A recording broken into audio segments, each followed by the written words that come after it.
Yorana. Today we'll talk about the Polynesian concept of the Tumu Raʻi Fenua. The Tumu Raʻi Fenua in Polynesian legend is the great octopus who brought down the sky so close to the earth that it caused an eternal darkness. Those tentacles of the octopus reached as far north to the islands of Hawaii and as far south to the islands of Aotearoa and Rapa Nui.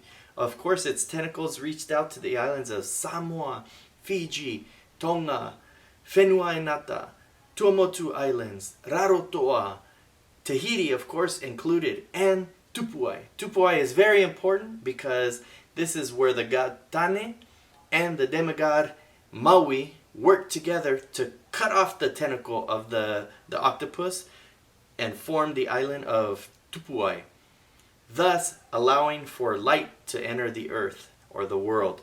So that is now how it caused the constant shift between day and night. It allowed for this cycle of day and night to enter the world. If you look at the legend, or if you look at the picture of the Tumu Raʻi Fenua, it's not only a legend of creation, but it's a legend of how all the islands are still connected and are still seen as one brotherhood.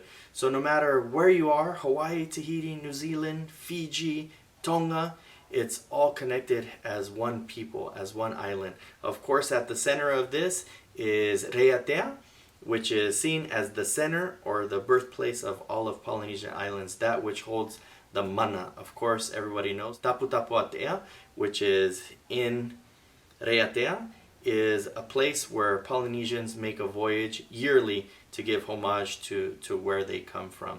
So remember, when you think of the Tumu Raʻi Fenua, now you know this octopus that is reaching out to all of Polynesia as far north as Hawaii, Aotearoa on the bottom, and Rapa Nui, and all the islands in between, connecting them all, centering in Raiatea.